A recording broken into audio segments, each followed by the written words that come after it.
तो मेरे पिताजी का भी एक अहम रोल है सर। तो जब हम खेत में जाते थे तो मेरे को वहीं से मोरल स्टोरीज और बहुत सारी इंस्पिरेशनल स्टोरी सुनाते थे। गांव से लेकर के इंदौर की जर्नी के बारे में आप कुछ बताएं।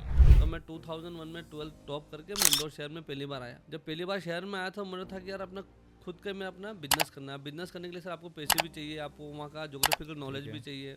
मैंने सेठ जी से एक दिन पूछा, मैंने यार सेठ जी ये सब माता कोटी का कितना पैसा कमाते हो? तो मैंने बोला इसका मैनेजमेंट मेरे को दो, मैं आपको 24,000 रुपये दूंगा। तो आपने वहाँ स्टेशन पे बेघर लोगों को जो रोजगार दिया, तो ये ऐसे सुविचार आते कहाँ से आपके अंदर? मैं वही कह रहा हूँ सर, आप जब आप अच्छे थॉट प्रोसेस आपका रहता है ना, जब सोचते हो तो भगवान आपको सब ब्रेन में आपका आइडिया इनपुट करता है। एक महीना पूरा योग सीख के मन से आया, पूरा बॉडी का फिजियोलॉजी समझा। रामदेव बाबा? रामदेव बाबा जी के अच्छा। पास गया मैं हरिद्वार। एकदम हाइक पे था मैं, एकदम से वापस नीचे आ गया, एकदम जीरो, कुछ भी नहीं बचा अपने पास। बचा था सिर्फ अपना डेडिकेशन, अपना धैर्य, अपना साहस। साल भर में सर मैंने प्लॉट से 2.5 से 3 लाख की इनकम जनरेट कर दी थी। मुझे जहाँ तक पता चला है कि आप अभी भी व्हाट्सअप वगैरह और ये सारी चीज़ें यूज़ नहीं करते हैं। तो सर मैं मोबाइल में व्हाट्सअप, फेसबुक, इंस्टाग्राम ये कोई भी यूज़ नहीं करता। तो राजू भैया, मैं आपसे पूछना चाहूँगा कि आप अपनी खुशी के लिए क्या क्या करते हो? तो अब आप सोचो कि मैं पैसे मेरे पास बहुत सारे इकट्ठे कर लिए, मैंने करोड़ अरब कर लिए मेरे पास, मुझे खुशी वहाँ से मिलेगी या बड़ा कार ले लिया, बड़ा बंगला ले लिया, तो खुशी वहाँ से कतई नहीं मिलेगी सर। खुशी एक भाव है, वो आपको अंदर से आता है। और जब आपका कर्म आपका सही है, थॉट प्रोसेस सही है, आप किसी की मदद करते हो, किसी की मदद करने में जो खुशी मिलती है ना सर, वो खुशी आपको कहीं नहीं मिल सकती। मैं नमन करता हूँ उस परमपिता परमात्मा का जो वक्ता बन करके मेरे अंदर बोल रहा है और श्रोता बन करके आप सबके अंदर सुन रहा है। और उसके पश्चात मैं नमन करूँगा वैल्यू एडिशन टीम का, जिन्होंने मुझे और हमें ये मौका दिया है कि मैं उस एक शख्सियत को आप सबके सामने लेकर के आया हूँ, उत्साह के डायरेक्टर का, जिन्होंने श्रम के पसीने से इस वट वृक्ष रूपी उत्साह रेस्टोरेंट को खड़ा किया, जीरो से हीरो बने। ऐसी शख्सियत जो सत्य को ग्रहण करने और असत्य को छोड़ने में सर्वदा उद्यत रहती है और अविद्या का नाश और विद्या की वृद्धि करती है। चलिए हम मिलते हैं उत्साह के डायरेक्टर श्रीमान राजू भैया से। भैया जी, आपका नमस्कार, कैसे हैं आप? धन्यवाद सर, बहुत बहुत बढ़िया, अच्छा हूँ सर। वैसे तो आपको सब लोग राजू धनोतिया के नाम से जानते हैं, लेकिन प्यार से आपको राजू भैया भी बुलाते हैं। तो हम स्टार्ट करेंगे, जानेंगे आपके बारे में आज, और हमें भी मौका मिला, आपने अपना अमूल्य टाइम दिया, इसके लिए आपका बहुत बहुत धन्यवाद सर। और जानना चाहूँगा मैं सर्वप्रथम कि आपके बचपन के बारे में, क्योंकि हर सफल व्यक्ति के कुछ लक्षण ऐसे होते हैं जो बचपन में ही दिख जाते हैं। तो आप आपके बचपन के बारे में बताइए, कैसा रहा आपका बचपन? जी सर, बेसिकली सर मैं जो रहने वाला हूँ वो अपना मंदसौर ज़िले में शामगढ़ एक जगह है, उसके पास मेरा गांव है सेमली रूपा करके। मैं वहाँ का रहने वाला हूँ और मेरे पिताजी किसान हैं, खेती करते हैं। तो बचपन में मेरा सर गांव में 5वीं तक मैं वहीं था गांव में। तो वहीं खेत में जाना, मतलब स्कूल के बाद फिर स्कूल, मतलब मेरे गांव से 5 किलोमीटर दूर स्कूल था, जगह थी। तो स्कूल से बाद मैं लौट के आता था खेत पे, फिर पापा जी के साथ रहता था। तो स्कूल के साथ साथ में खेती का भी काम देखते थे आप? जी सर।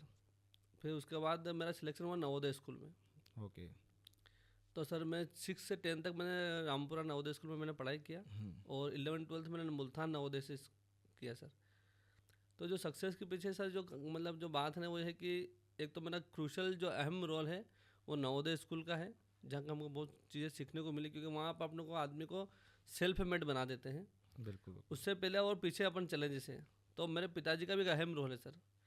मेरे जो पेरेंट्स हैं ना, जैसे मेरे फादर, तो जब हम खेत में जाते थे तो मेरे को वहीं से मॉरल स्टोरीज और बहुत सारी इंस्पिरेशनल स्टोरी सुनाते थे, जैसे जो आज के युग में थोड़ा सा वो स्किप हो गया, मतलब आज के टाइम में। आजकल हम देखते ही हैं कि माता पिता वो अमूल्य संस्कार अपने बेटों में नहीं दे पा रहे हैं। तो वो संस्कार कहीं ना कहीं आपके जीवन में दिखते हैं। हाँ, तो जैसे मैं स्कूल से आता था जैसे खेत पे, तो जैसे मतलब गाय बैल भी मैं चरा लेता था।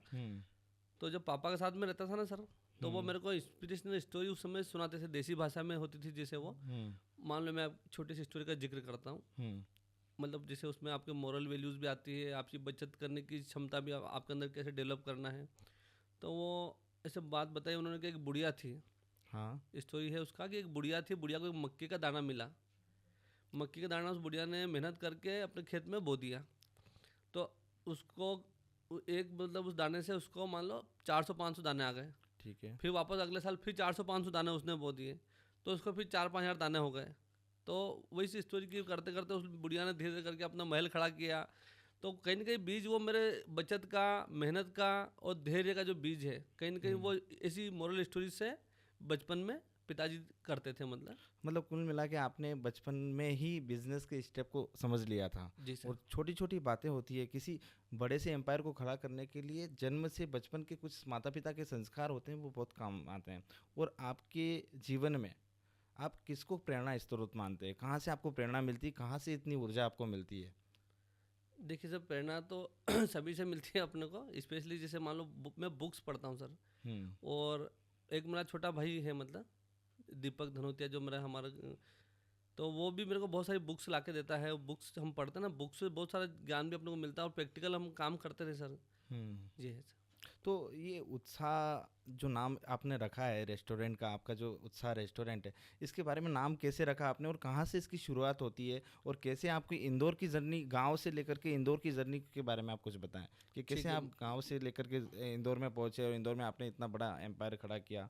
ठीक, मैं आपको शॉर्ट में ब्रीफ करता हूँ सर। तो मेरा सिलेक्शन हुआ जैसे नवोदय स्कूल में, तो हम 10th तक तो वहाँ पढ़ाई किया सर हमने। और उसके बाद 11th-12th मुल्तान नवोदय में हमने पढ़ाई किया। तो जो मेन हमारी जो नींव रखी है वो नवोदय स्कूल में रखी गई है। तो उसमें ऐसा रहता है सर कि जो मतलब एक तो हमको पेरेंट्स अलग होना पड़ता वहाँ पे, तो अपने हाथ से सारे काम करने होते थे। जैसे अपने कपड़े खुद धोने, अपने सब काम अपने को खुद करने पड़ते हैं। अपनी थाली लेके जाना, लाइन में लग के खाना लेना, फिर अपने हाथ से कोई सी सब्जी बने जैसे मान लो, ठीक है। तो हमको अपने हिसाब से और जल्दी उठना पड़ता था, जल्दी सोना पड़ता था। तो डिसिप्लिन वाली लाइफ वहाँ से समझ में आई।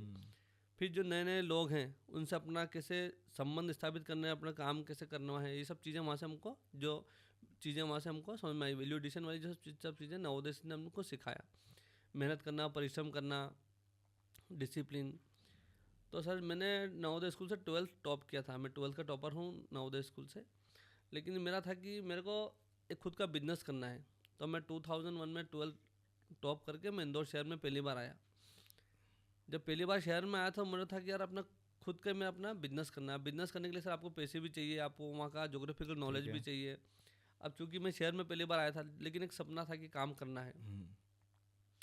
फिर मैंने एक पार्ट टाइम जॉब किया। मुझे जॉब मिला इंदौर में 6 महीने के बाद, सर्चिंग करने के 6 महीने बाद एक जॉब मिला मेरे को। एक रेलवे स्टेशन पे STD PCO था। तो वहाँ पे मतलब उसका छोटा सा दुकान था, 5x12 60 स्क्वायर फीट का जगह था।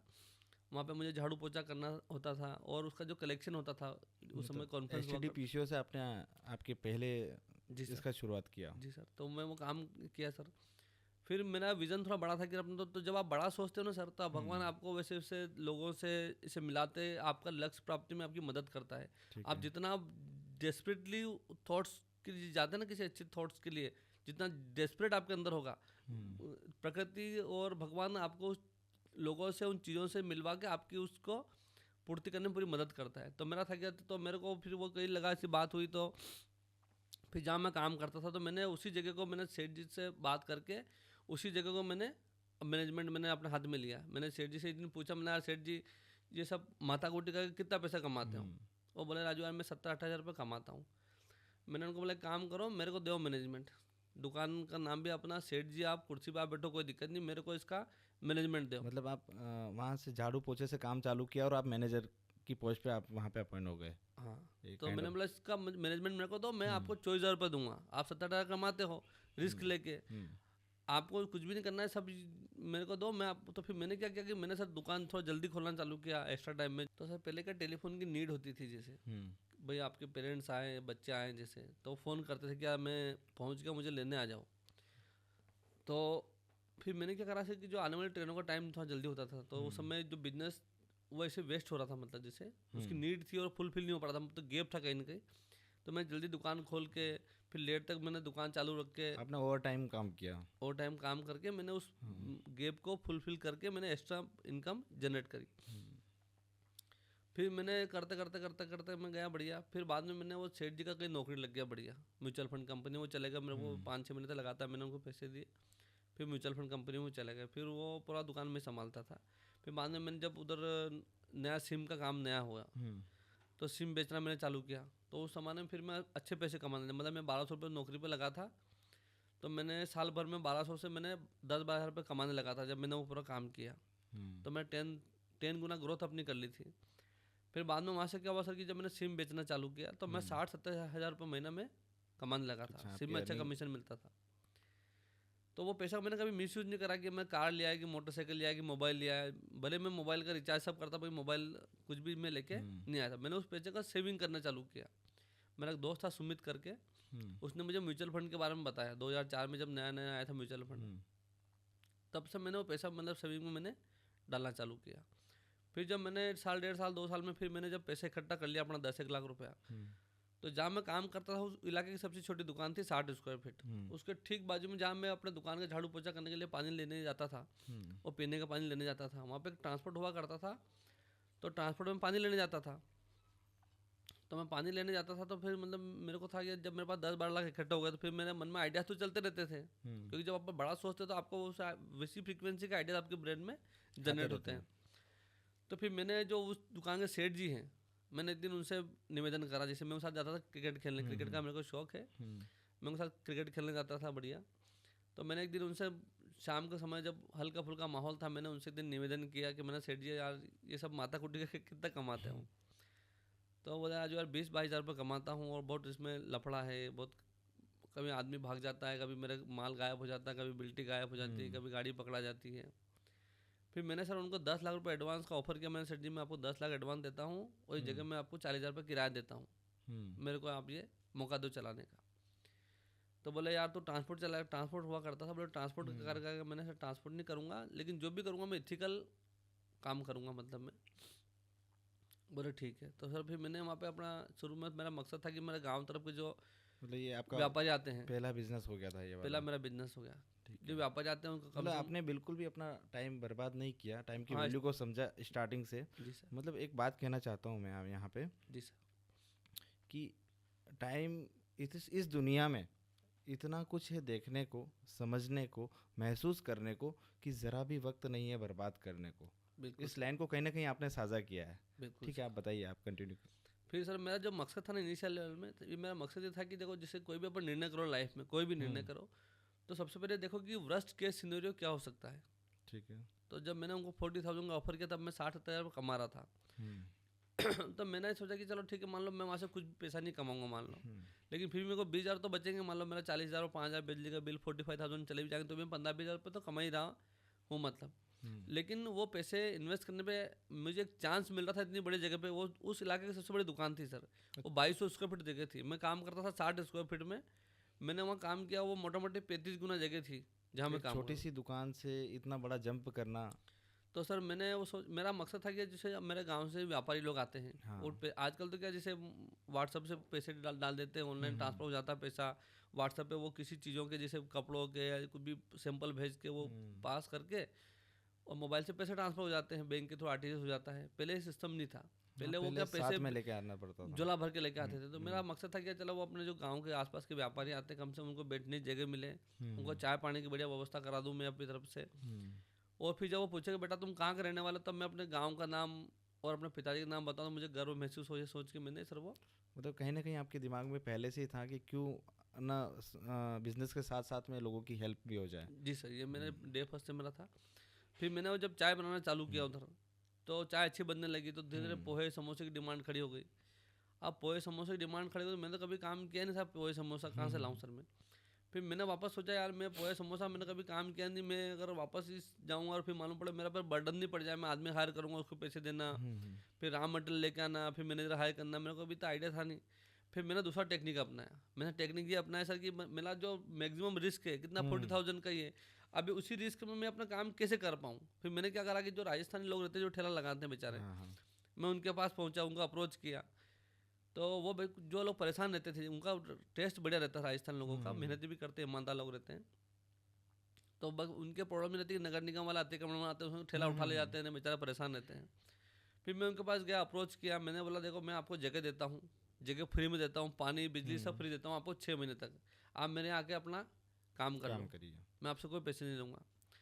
तो इसमें यह हुआ कि सर जो मेरी रिस्क थी ना वो 40,000 ही थी, मतलब उससे बड़ी नहीं। मतलब अगर मान लो मैं आदमी हायर करता फिर उसका असिस्टेंट हायर करूँ तो मेरी रिस्क बढ़ जाती। एक्सपेंसेस पे कंट्रोल किया आपने, तो मैंने एक्सपेंसेस वहीं होल्ड कर दिए और इन लोगों को मैंने मौका दे दिया। अब इनको कोई एडवांस देना नहीं, को कुछ नहीं करना, लेकिन उसमें देखो क्या हो रहा था, मैंने उनसे बोला था कि आप 6 महीने काम कीजिए बढ़िया, आपसे कोई एडवांस नहीं, और मेरे पास बैठने की व्यवस्था भी फ्री करता हूँ, बिजली पानी सब मैंने उनको फ्री दिया। 6 महीने बैठ के अपन वापस बात कर लेंगे, जो आप कमाओगे उसका कुछ हिस्सा मेरे को दे देना, आप बैठ के अपन बात कर लेंगे। और नहीं तो कम से कम क्या होगा, उस जगह पे धंधा तो जनरेट हो ही जाएगा एटलीस्ट। ये सोच के मैंने सर उनको मौका दिया। तो वहाँ मैंने धीरे भजिए, चाय, नाश्ता, जलेबी, कचौरी, समोसा, पोहा धीरे धीरे करके चालू करा 6 महीने में। फिर धीरे धीरे करके मैंने वहाँ पे सर खाने की डिमांड खड़ी हुई, सस्ते खाने की, जो लोग आते थे, मोटर पंप का व्यापार था पूरा, तो 60-70 50 रुपये में उनको बढ़िया खाना मिल जाए बेचारों को। तो हमने सब्जी पूड़ी बनाना चालू करी। ऐसा करता करता करता मैं साल भर में ब्रेक इवन पे मेरी जगह पे ले आया सर उसको। जब मैं उसको ब्रेक इवन पे लाया तो मैं घर में विजन बोर्ड बनाता हूँ, तब मैंने उसको लिखा उस पर्टिकुलर दुकान का, I am earning 2000 per day from my this business. मैंने लिखा, मतलब आप लिखते भी हैं? मैं अपना विजन बोर्ड बना कर रखता हूँ सर। तो मैंने उसमें लिखा कि I am earning 2000 per day from my this business, जब मैं ब्रेक इवन पे था। फिर मैंने धीरे अब मेरे को आइडिया आया सर रेलवे टिकट का। जब मैंने लिखा तो फिर मेरे को जब वापस भगवान ने मुझे फ्रीक्वेंसी भेजी कि रेलवे टिकट का जो भी, क्योंकि जिसे जो लिख लेते ना अपन, फिर सोचते हैं उसको डेस्परेटली, तो फिर वो भगवान या प्रकृति आपकी मदद करती है। फिर मेरे को समझ में आया कि सर मैंने टेंडर देखा कि यार रेलवे में कि जो टिकट है जनरल टिकट, वो बाहर भी मिलते हैं। तो फिर मैंने उसका पूरा समझा, तो उसमें सर एक काउंटर लेने पे 2-2.5 लाख का खर्चा था। तो इंदौर में टोटल 4 काउंटर निकले थे। तो मैंने सोचा कि यार क्यों नहीं अपन चारों ले लो, तो अपना कंपटीशन भी खत्म और अपन उसको सही काम करेंगे। तो सर मैंने जो मेरे पास पैसे बचे थे, मैंने जो कमाए थे पैसे, ऐसा करके मैंने 10-12 लाख खर्च करके 4 काउंटर टिकट के, जनरल टिकट के ले लिए। मतलब आपको दिल्ली, मुंबई कहीं भी जाना हो तो जो गवर्नमेंट का टिकट आपको मिलता है, और आपको सिर्फ 2 रुपये एक्स्ट्रा पे करने होते हैं उस पर। हाँ हाँ, वो जो बाहर स्टेशन से बाहर की ओर काउंटर्स होते थे पहले। जी सर, उसी की बात कर। तो 2008 में सर मैंने वो गवर्नमेंट से लाइसेंस लेके मैंने चालू करा। शुरुआत के सर 15 दिन मेरे जो टिकट बिके, मात्र मेरे 7-8 टिकट, 10 टिकट, 12 टिकट बिके मतलब। तो मैंने सोचा यार अपन ने 10-12 लाख लगाए और तो अपन ने 15-15 रुपये कमाए। फिर मैंने क्या वापस कैसे इसको करना बढ़िया। तो वहाँ पे इस इलाके में कुछ 2-3-4 जने थे जो भीख मांगते थे, बेचारे अपंग थे वो। फिर मैंने उन्हीं को बुलाया, मैंने इधर आओ, मैंने तुम ये भीख मांगी, कितने पैसे कमाते हो? बोले यार भाई साहब इतने। मैंने तुम ऐसा करो, ये सब अपना खुदा की ज़िंदगी जियो, ये भीख मांगना छोड़ो, आप आइए मेरे यहाँ और आपको बढ़िया उनको नहलाया धुलाया, तैयार किया बढ़िया उनको। मैंने ये खाना पीना तुम्हारी व्यवस्था में करूँगा, क्योंकि जगह बड़ी थी मेरे पास। फिर मैंने उनको जगह वही दे दी। मैंने तुम्हारा काम इतना है कि सामने दुकान थी स्टेशन, अपना दुकान सामने थी, कि बस कस्टमर को, पैसेंजर को इन्फॉर्म करना कि सर टिकट काउंटर बाहर भी है और पर्चे मैंने छपा के दिए थे। फिर करते करते सर उन्होंने अच्छा मेहनत किया। फिर कुछ रिक्शा वाले थे जो वहाँ पे रिक्शा में देते ना, उनका काम होता था कि जो ट्रेन आती थी तो कस्टमर पैसेंजर को लेके वो निकल जाते थे। जब तक ट्रेन नहीं आती थी, जब तक जाने वाली ट्रेन का टाइम होता था, तो जो एक्स्ट्रा टाइम उन लोगों के पास था, उनका काम दूसरा था ही नहीं। तो फिर मैंने 2-4 उनको भी पकड़ा, उनको भी अपने हिसाब से कुछ पैसे देता था मैं। ऐसे करते करते उन्होंने जब पैसेंजर को भेजने लगे मेरे यहाँ, और जब किसी पैसेंजर को आसानी से टिकट मिल जाती बिना वेटिंग के, इमीडिएट आया, टिकट लिया और चले गए, और मात्र 2 रुपये लगते थे। तो फिर मैंने करते कर मैंने पहले रिसर्च किया था उस काम को लेने से पहले, कि टोटल जो टिकट बिकते थे ना सर रेलवे स्टेशन पे, वो टोटल मोटा मोटी बिकते थे 32,000 per day, including platform tickets. तो मेरा था कि मैं 10% भी इसका बिजनेस ग्रेप कर लूँगा तो मेरा काम हो जाएगा। तो सर मेरा फिर एक वक्त ऐसा आया, आफ्टर जिसे मैंने चालू किया, तो 6-8 महीने बाद तो मेरा 5,000 टिकट रोज़ बिकने लगा। मतलब 10% क्या 15% आप बेचने लगे? हाँ, और 10,000 रुपये रोज़ तो मेरे को टिकट से मेरा अर्निंग मैंने जनरेट कर दी थी। लेकिन मेरा अर्निंग 2 रुपये, मेरा मकसद कभी नहीं था कि मुझे 2 रुपये कमाना टिकट पे। मेरा मकसद था कि एक पैसेंजर जब आएगा, मैं उसको पानी की बोतल भी बेचूंगा, मैं उसको तकिया बेचूंगा, मैं उसको चेन बेचूंगा, जो रहती है ना अपने बैग में लगाने की चेन है, तकिया, मतलब उसकी नीड की जो एमिनिटीज उसको मिलती पैसेंजर को, अपन सस्ते रेट में करा दो। पानी की बोतल है, उसका जो भी खाना है, चाय है, नाश्ता है, दुकान तो बड़ी थी मेरी। ऐसे करते करते मैंने अच्छा पैसा कमाना फिर चालू किया। तो आपने वहाँ स्टेशन पे बेघर लोगों को जो रोजगार दिया, तो ये से सुविचार आते कहाँ से आपके अंदर? मैं वही कह रहा हूँ सर, आप जब आप अच्छे थॉट प्रोसेस आपका रहता है ना, जब सोचते हो, तो भगवान आपको सब ब्रेन में आपका आइडिया इनपुट करता है। जब आपका थॉट प्रोसेस सही है, आप अच्छी बुक्स पढ़ते हो, अच्छे लोगों के साथ में रहते हो, तो भगवान कहीं ना कहीं आपको अच्छे अच्छे आइडिया देगा। जैसे मान लो, जैसे आप मैं बताऊँ आपको उसका, जैसे आप यूट्यूब सर्च करोगे, जैसे यूट्यूब में आप जैसा कंटेंट सर्च करते हो ना सर, वो फिर थोड़ी देर में कंटेंट ऐसा दिखाने लगता है आपको। ऐसे ही मतलब अच्छे विचार आप करते हो तो फिर वापस नए नए अच्छे विचार आपके ब्रेन में आते रहते हैं, ऐसा मतलब। जी है सर। ठीक है, बताइए आगे। फिर वो मैंने क्या करा सर कि मेरे को सब पैसे भी अच्छा कमा रहा था, मैंने सब बढ़िया काम था। फिर मैं डेली अपना मैंने सोचा क्या करें यार, मेरे को मज़ा नहीं आ रहा था, मतलब पैसे तो मिल रहे थे लेकिन मज़ा नहीं आ रहा था। फिर मैं हरिद्वार गया बाबा जी के पास, 1 महीना पूरा योग सीख के मन से आया, पूरा बॉडी का फिजियोलॉजी समझा।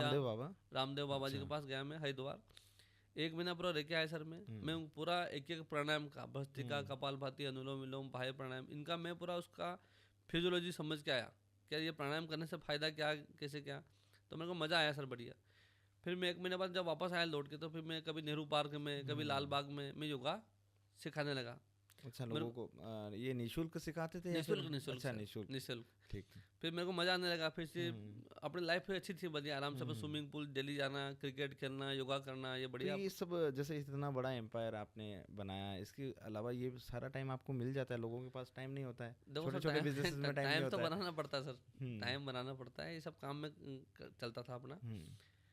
फिर मैंने वो काम का करा सर, जैसे क्या करा कि जितना भी काम था ना, मैंने करा पावर का सेंट्रलाइजेशन, काम का डिसेंट्रलाइजेशन। मैंने क्या करा, जितने भी मेरे एम्प्लॉय थे सबको सेट बना दिया।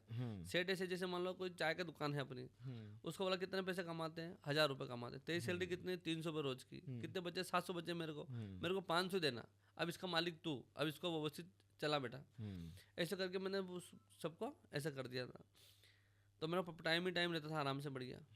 फिर क्या हुआ, सडन एक आज से ठीक सर 7.5 साल पहले 2017 में ऐसा हुआ कि हमारे जो सेठ जी थे मेन, वो शांत हो गए, उनका देहांत हो गया। तो फिर मतलब ऐसा परिस्थिति बनी कि मेरे को जो दोनों दुकानें रेंट की थी वो छोड़ना पड़ी। तो फिर मैंने जो टिकट का काउंटर है दूसरी जगह अपना एस्टैब्लिशमेंट करा और वो अपना काम करके फिर मेरे को वहाँ से छोड़ना पड़ा। फिर तो एकदम से मतलब ऐसी स्थिति आ गई मतलब कि एकदम से हीरो से जीरो बन गए। एकदम हाइक पे था मैं, एकदम से वापस नीचे आ गया, एकदम जीरो, कुछ भी नहीं बचा अपने पास, ना मैन पावर, ना धंधा, ना कुछ भी नहीं बचा। बचा था सिर्फ अपना डेडिकेशन, अपना धैर्य, अपना साहस, ये अपने पास था कि यार अपने काम। और मेरे अंदर एक आग और लग गई मतलब, क्योंकि जैसे आप कोई सक्सेस मिलते ना अपने को, कोई काम अपन ने किया मान लो, तो वो मतलब ये फिर वापस अपने को दोबारा अपने को दुगनी ताकत से फिर मैंने मेहनत किया, क्योंकि ये दिखाने के लिए कि यार कि जो अपने ने हासिल किया था वो अपने मेहनत से, अपने ईमानदारी से, अपनी सच्चाई से किया था, वापस अपन कर सकते हैं, क्योंकि वो चीज़ अब मेरे पास ही थी। मेरे पास दुकान चलेगी, धंधा चलेगा, सब चलेगा, कोई बात नहीं, लेकिन जो चीज़ें मेरे अंदर थी वो तो मेरे अंदर ही थी। फिर मैंने दुगनी ताकत से, फिर मेरा हमने दोनों भाइयों के साथ बैठे, हम बात करी, फिर हमने अपना खुद का जगह ले लेते हैं। तो जो उत्साह की जो नींव है ना 2018 में रखी गई सर, 28 अप्रैल 2018 को ये प्लॉट मैंने परचेज़ किया था। आज से 7 साल पहले। आज से 7 साल पहले। इसमें भी सर ऐसा था कि इसका जो हमारा बजट था 2 करोड़ रुपए के आसपास का, तो 1 करोड़ का हम लोन ले लेंगे और 1 करोड़ की व्यवस्था, हमारे जो भाई वो भी जॉब में था और हमने जो पैसे कमा करके अपन एक प्लॉट ले लेंगे। अब वो प्लाट का सर कीमत रही 2.5 करोड़ रुपए, वो पसंद आ गया था प्लाट। फिर उसमें हमारे वाइफ का और मम्मी ने भी सपोर्ट किया, उन्होंने उनका ज्वेलरी वोलरी दे के, कुछ दोस्तों ने और सपोर्ट किया। 20-25 लाख हमने बाजार से उसे उठा करके हमने वो एक प्लॉट ले लिया। अब प्लॉट ले लिया, अब प्लॉट लेना, बनाने के पैसे नहीं और क्या धंधा करना वो फिक्स नहीं, लेकिन ये था कि कोई भी धंधा करेंगे अपन कर लेंगे मतलब। लेकिन अब फिर वापस मार्केट नया था, तो कोई भी मार्केट को समझने के लिए पहले देखना पड़ता है कि इस पर्टिकुलर मार्केट में किसी भी चीज़ की डिमांड कितनी है, सप्लाई कितनी और गैप कहाँ है। मालूम पूरी डिमांड पूरी है और सप्लाई भी पूरी हो रही है, गैप तो है नहीं, तो वो मार्केट पे आप वो धंधा वहाँ चलेगा नहीं। फिर हमने उसको अपने हिसाब से उसकी प्लॉट की बाउंड्री करा के, फिर मैंने वही चाय की दुकान एक छोटा, मैंने सोचा लोगों को समझे, धंधे को समझे, मार्केट को समझे, इस कॉलोनी मोहल्ले को, क्षेत्र को अपन समझने के लिए मैंने 10,000 में काउंटर बनाया, वो भी उधार लिया सर, और अपने चाय बनाना चालू कर दी मैंने खुद ने। मैं खुद चाय बनाता था वहाँ पे। मतलब 2.5 करोड़ का इन्वेस्टमेंट करने के बाद में फिर चाय चालू किया बनाना तो जब मैं चाय बनाता था सर, तो चाय भी सर, जैसे मान लो आप चाय पीने आए मान लो, तो एक कस्टमर आता ना, एक गेस्ट बनता, तो मैं एक गेस्ट के हिसाब से ही चाय बनाता था। और जब कोई प्रोडक्ट गेस्ट के हिसाब से बनता है तो गेस्ट को अच्छा लगता है। जैसे मैं आप आए तो मैं पूछता था कि सर चाय में चीनी कैसे लेंगे आप। अच्छा, तो सबके लिए स्पेशल चाय बनाते थे आप? नहीं, जैसे जो गेस्ट आता था, जैसे कोई भी जो तो मतलब उनके हिसाब से डिमांड के हिसाब से कि भैया मेरे को थोड़ी चाय पत्ती कड़क कर देना, कोई बोलता मुझे लाइट चाय पत्ती चाहिए, कोई बोलता हमको शक्कर तेज चाहिए, कोई बोलता शक्कर कम चाहिए। तो जैसा गेस्ट बोलता था, जैसे तो एक आया, हमने एक ही चाय बनाई, इमीडिएट चाय दे दी। फिर वापस वो चाय पीने के बाद मैं वापस गेस्ट से पूछता भी था, सर के सर टेस्ट कैसा रहा, तो बोला बहुत बढ़िया यार, मज़ा आ गया मतलब। तो वो जो बढ़िया वर्ड था ना उसके दिमाग में फिट हो गया, मतलब अनकॉन्शियस माइंड में। जैसे आप ऑफिस में बैठे वापस, फिर किसी ने बोला, आपके कलीग ने कहा हमको बढ़िया चाय पीना है, जिसे उन्होंने बोला बढ़िया चाय पीना, तो आपके दिमाग में, ब्रेन में वर्ड फिट था बढ़िया चाय। अरे यार वहाँ चलते हैं, वो झोपड़ी वाला चाय अच्छी पिलाएगा तो फिर ऐसे कस्टमर आने लगे सर, धीरे धीरे क्राउड होने लगा। क्राउड होने लगा सर, तो फिर पोहे जलेबी समोसे की डिमांड खड़ी हुई। फिर मैंने एक से आदमी हायर किए, फिर मैंने नाश्ता देना चालू किया। तो साल भर में सर मैंने प्लॉट से 2.5 से 3 लाख की इनकम जनरेट कर दी थी, सिर्फ प्लॉट से। फिर मैंने सामने एक जगह कुछ नहीं बनाया था तब तक, है कुछ झोपड़ी थे सर पूरा। फिर मैंने बाद नहीं, पहले तो सिर्फ ग्रीन में सिर्फ मेड थी, फिर मैंने लोहे का थोड़ा सा हमने स्ट्रक्चर तैयार किया जहाँ पे अपना माल मसाला बन जाए, मतलब ऐसा करके थोड़ा सा मैंने बना लिया था। फिर मैंने सामने वाला रेंट पे लिया, फिर कुछ लोन लेके इसको बनाया। ऐसा करते करते ये अपनी जर्नी चल रही सर। तो अभी अपने टोटल 4 आउटलेट है और चारों पाइपलाइन में है, मतलब राखी से पहले 4 आउटलेट और अपना कनाडिया है, अरविंदो है, वहाँ अपना प्लान है। तो चारों अपने आ जाएंगे। अभी मैंने बड़ा फैक्ट्री बना लिया है, 218 जनों की टीम मेरे साथ में है, एक विजन है। तो ये सर स्टेप बाय स्टेप हम चल रहे हैं कर रहे हैं काम। अभी भी वो सारे रूल्स आप फॉलो करते हैं, वो विजन चार्ट, वो सारी चीज़ें? जी सर, वो अभी भी हैं। उन्हीं के बिना तो सब असंभव नहीं है सर। मतलब मुझे जहाँ तक पता चला है कि आप अभी भी व्हाट्सअप वगैरह और ये सारी चीज़ें यूज़ नहीं करते हैं। हाँ, मैं नहीं करता सर। मैं मोबाइल में व्हाट्सअप, फेसबुक, इंस्टाग्राम ये कोई भी यूज़ नहीं करता हूँ। बड़ी अद्भुत है जर्नी। तो आप क्या संदेश देना चाहेंगे आजकल के युवा को, कि युवा पीढ़ी को किस ओर ध्यान देना चाहिए और किस तरीके से काम करना चाहिए? देखो, युवाओं को सबसे पहले एक ही संदेश है कि सबसे पहले तो सर ना अपने को अपना लक्ष्य जरूर निर्धारण करें। मतलब आप किसी भी फील्ड में हो, आप सोशल मीडिया वाली फील्ड में हो, आप डॉक्टर वाली फील्ड में हो, जहाँ भी एजुकेशन फील्ड में हो, बिजनेस वाली फील्ड में हो, एक तो सर अपना विजन जरूर मतलब बना कर रखें। दूसरा अपना काम इथिक्स के साथ में और मस्ती में करें। मतलब यूँ कोई लोड लेके बर्डन लेके नहीं, मतलब मस्ती में अपना काम करें। दूसरा अपने एक भले 2 या 4 दोस्त रखो, सच्चे दोस्त रखो। आप लाखों फॉलोअर आपके मत बनाओ इंस्टाग्राम पे, लाखों अपने मत रखो फेसबुक फ्रेंड हज़ारों में, लेकिन 10 दोस्त रखो या 4 दोस्त रखो जिनसे अपने डेली अपने इमोशन जरूर शेयर होना चाहिए। मतलब आप अभी देखते हो कि बहुत सारे तो हेल्दी लाइफ स्टाइल भी बहुत जरूरी है। जैसे आप जल्दी उठना है, ये सब अपने को फॉलो करना है। मतलब तो राजू भैया, मैं आपसे पूछना चाहूँगा कि आप अपनी खुशी के लिए क्या क्या करते हो? जैसे हाँ, हम हमारी खुशी के लिए कहीं चले जाते हैं, घूमने चले जाते हैं, आप क्या करते हो? आपके देखिए सर, खुशी जो है ना, खुशी वो एक इमोशन, एक भाव है। तो अब आप सोचो कि मैं पैसे मेरे पास बहुत सारे इकट्ठे कर लिए, मैंने करोड़ अरब कर लिए मेरे पास, मुझे खुशी वहाँ से मिलेगी? या बड़ा कार ले लिया, बड़ा बंगला ले लिया, तो खुशी वहाँ से कतई नहीं मिलेगी सर। खुशी एक भाव है, वो आपका अंदर से आता है। और जब आपका कर्म आपका सही है, थॉट प्रोसेस सही है, आप किसी की मदद करते हो, किसी की मदद करने में जो खुशी मिलती है ना सर, वो खुशी आपको कहीं नहीं मिल सकती। तो मुझे खुशी के लिए सर मैं अपना जो स्विमिंग पूल जाता हूँ सवेरे, दोस्तों के साथ क्रिकेट खेलता हूँ, मुझे खुशी वहाँ से मिलती है। उसके अलावा सर जैसे मान लो मेरे जो गांव के लोग हैं जो बेचारे कभी जीवन में कभी ट्रेन में नहीं बैठे, मैं कुछ लोगों को अपनी तरफ से फ्लाइट से घुमाने में लेके गया हूँ। अच्छा। मुंबई घुमा के लाया हूँ बढ़िया, उनको मैंने समुद्र भी पूरा दिखाया कि समुद्र, अच्छा। एलिफेंटा केव्स वगैरह। कभी मैं ताजमहल ले जाता हूँ, कभी हरिद्वार ऋषिकेश ले जाता हूँ। अच्छा, गांव के लोगों को भी आप यहाँ पे बुला के घुमाते हैं उनको? जी सर। तो मेरे को उसमें अच्छा लगता, मज़ा आता, मतलब कि चलो, क्योंकि मैं भी उसी चीज़ का पार्ट था और मान लो भगवान ने मेरे को अलग बनाया है, तो मैं उनके लिए क्या मदद कर सकता हूँ जो वंचित लोग हैं। बहुत तो बढ़िया। ये इसमें खुशी मेरे को मिलती है सर। अद्भुत है आपकी जर्नी और बहुत कुछ सीखने को मिल रहा है, मुझे भी सीखने को मिल रहा है यहाँ पे। और ये चीज़ है कि आपको जैसे हर एक व्यक्ति है, जैसे मेरा भी कुछ विज़न अलग है, आपका क्या विज़न है उत्साह को लेकर के और अपने व्यक्तित्व को लेकर के? देखिए सर, मेरा सबसे जो ये है कि अगर मैं बिजनेस की बात करूं, तो बिजनेस के लिए मैंने मेरा जो विजन बनाया, मेरी जो कंपनी है सेमली foods and beverages private limited, इसको लेके मेरा है कि मैं इसको 2045 तक 2045 तक इसको 1 लाख करोड़ की कंपनी बनाने का मेरा लक्ष्य है। बहुत विजन चार्ट में मैंने लिखा हुआ है, मैं 100% इसको बना दूंगा और 2 लाख लोगों को मुझे रोजगार देना है। अपन देखते हैं आज की तारीख में जो इंडिया में जो unemployment is the biggest, one of the biggest problem in India. तो अपने देश के लिए, हिंदुस्तान के लिए आप उस प्रॉब्लम को कितना अपन सोल्व कर सकते हैं, तो मैं उसमें लगाऊंगा चलो लोगों को यार रोजगार मिले, नौकरी मिले। तो मेरा जो विजन सर कि 2045 तक मैं मेरी कंपनी को 1 लाख करोड़ की बना दूंगा और 2 लाख लोगों को रोजगार देने का मेरा विजन है सर। 2 लाख लोगों को रोजगार देना मतलब बहुत बड़ी बात होती है। जी सर। और मेरा ये तो हो गया विजन। मेरा मिशन है कि कस्टमर को, जो भी गेस्ट है अपने, उनको क्वालिटी का फूड मिले, अच्छी क्वालिटी का मिठाइयाँ मिले, अच्छी क्वालिटी की नमकीन मिले, अच्छी क्वालिटी का बेकरी मिले। ये मेरा विजन है सर। ठीक है। अभी मैं जब एक बार आया था आपके रेस्टोरेंट में, मैं भी आया था, तो मैंने देखा था वहाँ पे एक गाय रख रखी है आपने। तो उसके पीछे क्या रीज़न है, मैं जानना चाहता हूँ थोड़ा। जी सर। क्योंकि इतना बड़ा एम्पायर और इतनी मॉडर्न संस्कृति वाली शहर है अपनी, और उसमें एक गाय को आपको सहेजना सारी चीज़ें, तो आप कैसे क्या कर लेते हैं उसका बताइए आप। गाय का सर ऐसा है कि जैसे क्या, मैं तो देसी आदमी सर पूरा। हाँ। तो मतलब गाय तो मैंने बचपन में चलाता था सर। हाँ। तो हम लोग गाय से बहुत गाय सर ऐसा अपने देखो, गाय को माता का दर्जा दिया गया है मतलब।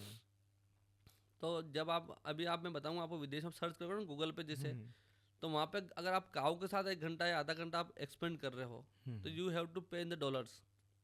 आपको डॉलर में पैसे देने पड़ेंगे वहाँ पे, आपको $1000 $500 आधे घंटे बिताने के, उससे गाय के हाथ फेरने के, गाय को गले लगाने से।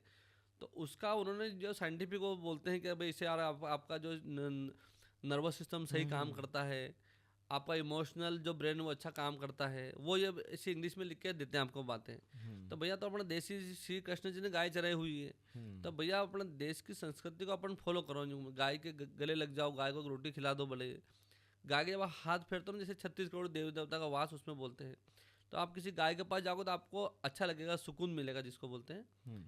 तो सर मेरे को ये सब शौक था गाय, तो मैं गाँव से गाय ले आया बढ़िया, उसकी सेवा करता हूँ, गाय का भी दूध निकाल लेता हूँ बढ़िया। ये है सर, अच्छा लगता मतलब उससे। तो अपनी जो जड़ें हैं, जो गांव वाला सिस्टम है, वो इस शहर में अपन ने फॉलो करके रखा है। तो ये सेमली बाय उत्साह के बारे में कुछ जानना चाहता हूँ। सेमली बाय उत्साह सर ये क्या? सेमली मेरे गांव का नाम है, सेमली। अच्छा। तो मैंने इसको रजिस्टर्ड कराया ब्रांड को, सेमली को। मैंने इसका ट्रेडमार्क रजिस्टर कराया है सेमली के नाम से। अच्छा, गांव के नाम से ही गांव के पूरी नाम से कंपनी को सर। मैं बनाया तो गांव वाला आदमी हूँ, देसी आदमी हूँ। तो अभी भी आपका गांव में जाना होता है या हाँ नहीं? जाता हूँ सर, मैं हर 2-3 महीने में एक बार जाता हूँ गाँव। तो बड़ी अद्भुत है आपकी जर्नी और बहुत कुछ सीखने को मिलता है। आजकल का युवा यहाँ नशे की ओर ग्रसित हो रहा है। बहुत सारे युवा जो काम कुछ नहीं, फिर भी टाइम नहीं होता लोगों के पास, लेकिन इतना कुछ टाइम आपके पास नहीं होने के बाद भी आप छोटी छोटी चीज़ों के लिए, संस्कृति के लिए टाइम निकाल लेते हैं। तो इसीलिए मैं कहना चाहता हूँ, मेहनत सच्ची हो तो रंग लाती है, और मेहनत अच्छी हो तो सबको भाती है, और मेहनत राजू भैया जैसी हो तो इतिहास बनाती है। बहुत बहुत धन्यवाद आपका, आपने हमें समय दिया। बहुत बहुत धन्यवाद।